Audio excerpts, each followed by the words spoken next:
Hello my friends, we're back with the reading of the Medium's book, a book written by Allan, Kardec, and the spirits.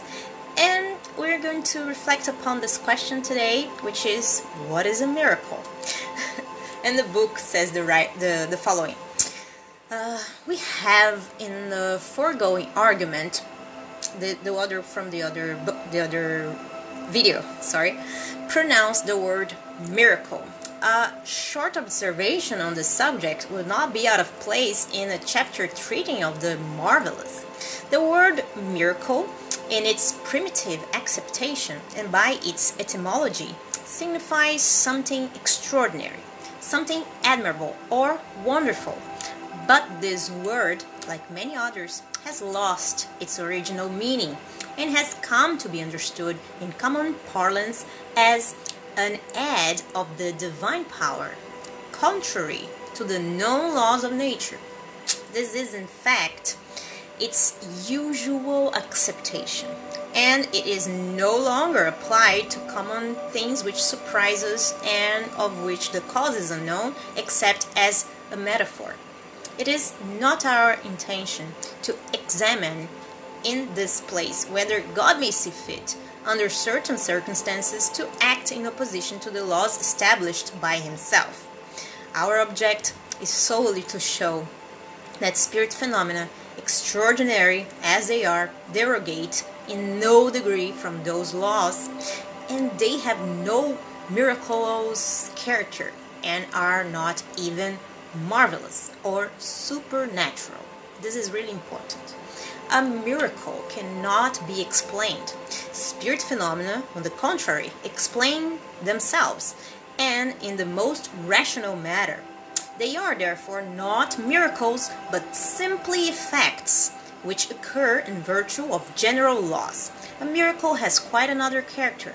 It is something unusual, isolated. If a fact can be made to recur, so to say, at will and through different people, that fact is no miracle. Science works miracles daily in the eyes of the ignorant. In former times, any man who knew more than his neighbors passed for a sorcerer, and as people then believed that all unusual knowledge came from the devil, they generally burned him. But now that we have become so much more civilized, we content ourselves with consigning such a one to the madhouse. For a man who is really dead, as we remarked above, to be recalled to life by divine intervention would be a veritable miracle, because it would be contrary to the laws of nature.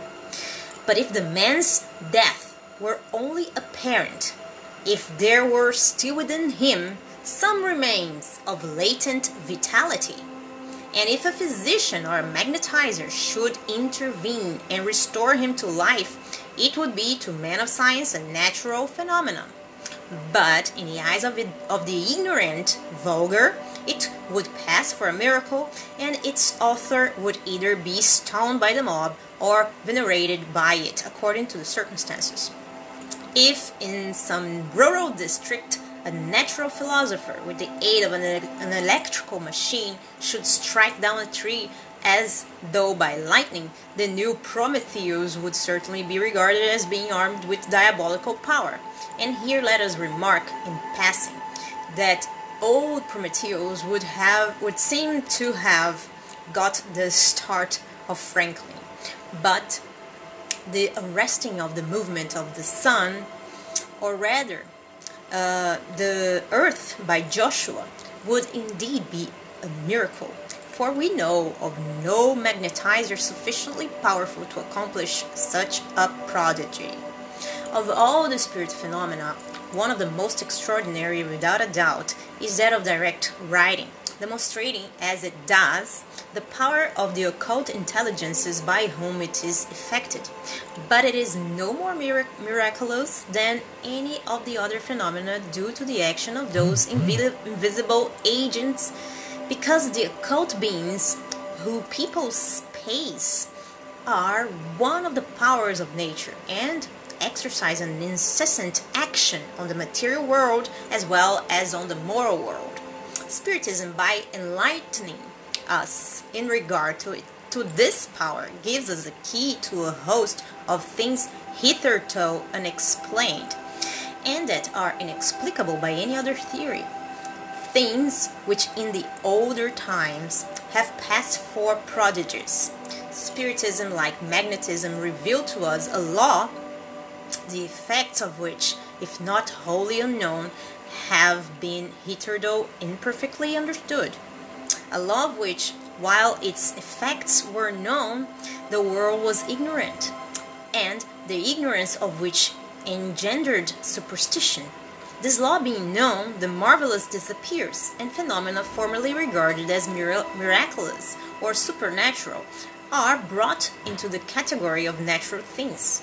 Spirits no more perform miracles by making a table to rap, or the so-called dead to write, than does the physician when he restores a sick man to health, or the electrician when he produces artificial lightning.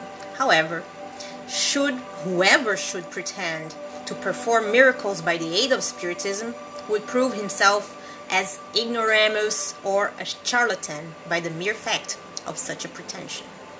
Well guys, we stay here for today. I hope you guys have liked this reading as much as I do. I leave you with a big kiss and farewell. God bless you all. Bye bye.